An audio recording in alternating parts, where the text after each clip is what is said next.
मल्लू भैया नया सुना होता नहीं तो खिसियाई मत अगला ताल में बाकी होता गाते ताचलू न मूर के बुझल लगलू दूर के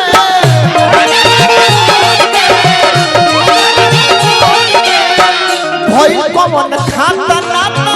चल देलू तू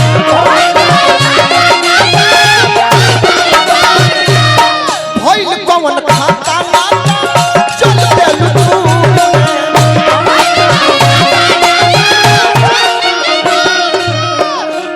सच बोला तू ही पहिले बोलैले रहू कि ना सच बोला तू ही पहिले बोलैले रहू कि ना हमारा दिल से अपन दिल लगैले रहू कि ना इतने बता तो तोरी प्यार कैले रहू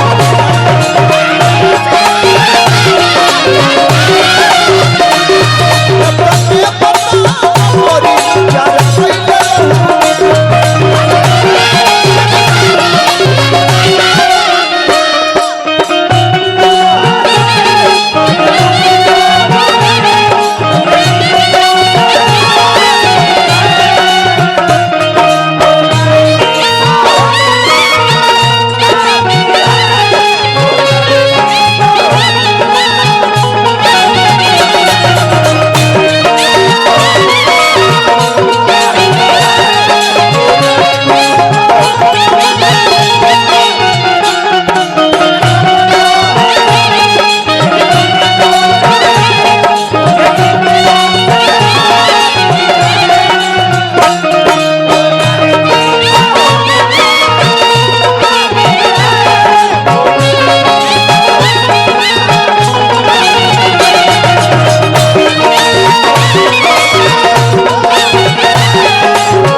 काम ठीक नहीं को परत रे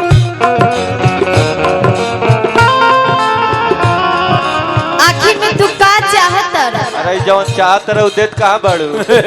प्यार तारे के खाली ना हजार हाली कहले मन में खाली ना हजार हाली ए बड़ा टेलर तर एक दिन करो से टेलवावत रह साइकिल तारे के खाली ना हजार हाली कहले बनी हमार नजर से तू दूर चल जा हां जल्दी हमार आंखी के सोजा से चल जा हां ना तो अपन भाई के बोला के तार बाता हम तुरवा दे ओइल बकारे सरवा ए भाई बनावे के ना जाने लखा ना बनाए हमारे ला मोरो कुली करत रहल हो सबसे बेसी हमारे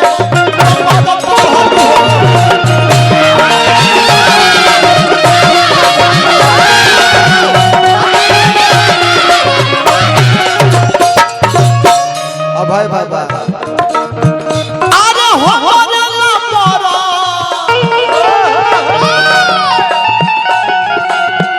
कि कुली करत रहल हो सबसे बेसी हमारे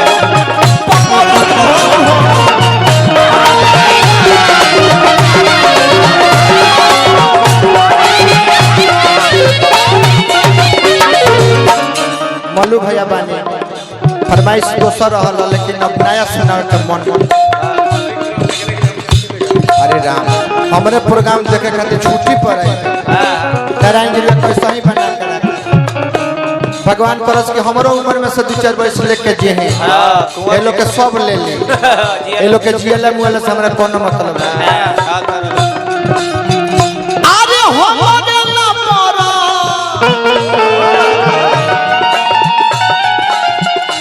अरे कुली करत रहल हो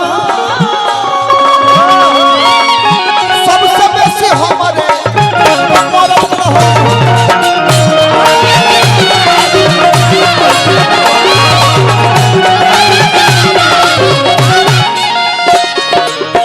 शशि बाबा बानी श्री राम बाबा बानी एगो बात तारा बताओ हाथ पर धोके हाथ क्रिया धोइले रहू कि ना हाथ पर धोके हाथ क्रिया धोइले रहू कि ना हमारा दिल से अपन दिल लगैले रहू कि ना एतने बदला गोरी प्यार कइले रहू एतने बदला गोरी प्यार कइले रहू कि ना समय हो गया एतने बदला गोरी प्यार कइले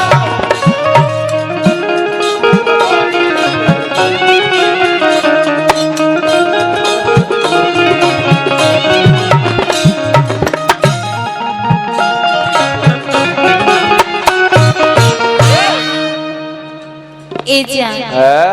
हम तो रो के थाहत रहने हैं रोआ हमरा से कितना प्यार करेले हाँ तो रहलू हा हाँ जी चला नौनिया नारावा मामू था इदी तरह के ए जान हाँ आँखों में रखते हैं काजल की तरह अरे बाप रे बाप और कहाँ कहाँ रखेलू हो दादा आँखों में रखते हैं काजल की तरह हाँ होठों पे रखते हैं मुस्कान की तरह हाँ वही पर 2 मिनट रख के फोटो टचुआ दे आँखों में रखते हैं काजल की तरह होठों पे रखते हैं मुस्कान की तरह हाँ ए जान आप जहाँ रहे खुश रहे क्योंकि पूछते हैं आपको भगवान की तरह शायरी कहतर हाँ शशि बाबा के सोझा ना रहती तो जवाब हम दे देते कह दे का कह दिया बाबा ले कहा हमरा थोड़े आवे ला कहे हाँ कह देम कोई गलती कहा जी तो दूसरे हो याद परी वह कह दे टिम झिम हाँ लास्ट फर्स्ट ये शायरी बा हमरा लगा हाँ अगर जीना है तो फूल बनकर मत जियो जियो टिम झिम अगर जीना है तो फूल बनकर मत जियो जियो एक दिन मुरझा जाओगी यस अगर जीना है तो पानी बनकर जियो हाँ कम से कम किसी का पिछवाड़ा धोने का काम आ जाओगी ये छप छप का रहल है पानी अच्छा मैं शायरी के सुंदरता बढ़ावल हाँ ठीक पढ़ल